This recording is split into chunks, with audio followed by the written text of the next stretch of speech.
Okay, now a little bit more easier things compared to previous section, and much less technical. Let's talk about social engineering. So we already mentioned and talked about it in some of the previous lectures, but right now let's dive a little deeper into it. What is social engineering and why can it be a bigger problem than you might think? Well, see, the vulnerabilities don't always have to be technical, and in many cases they aren't.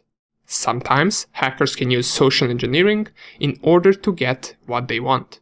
This can be any type of information, from passwords to emails to any information regarding company's progress or next move.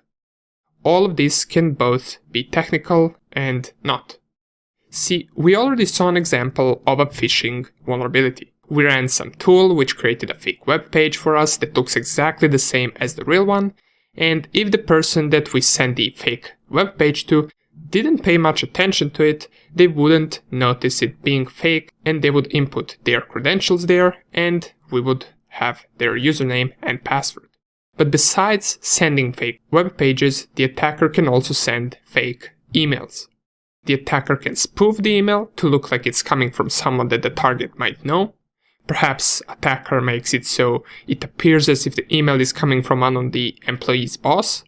In the email, he can say something along the lines of, "Please install our new software for time tracking," or something similar to that.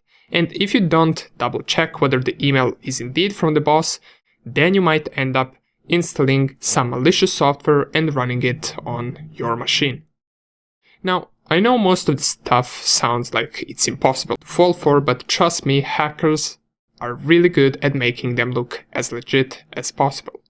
They can even sometimes try to time the attack so it barely falls under your schedule, and you, due to lack of time, end up doing something faster, like responding to that email without any checks just because you have something else to do right now. And besides these type of the attacks, as we already mentioned, social engineering can also be done in the real world, not just in cyber world. An attacker can try and impersonate someone that might work with you or some other company that urgently needs data from your company for some type of collaboration.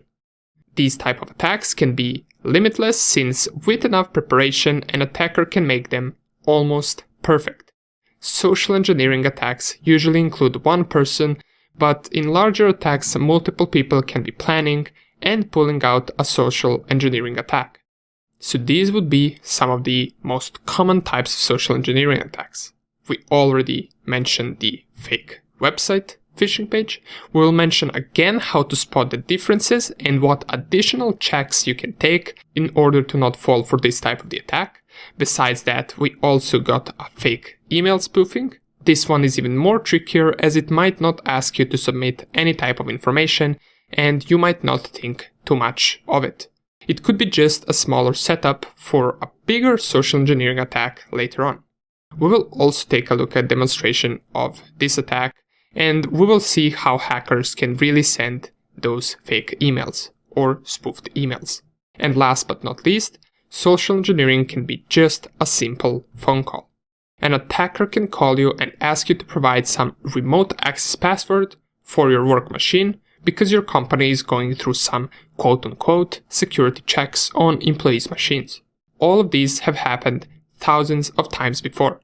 The goal is for us to be aware of them and know how to protect against these and how to recognize them.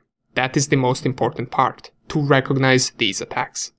And that is pretty much what we're going to be doing in this section, starting with the fake emails. See you in the next video.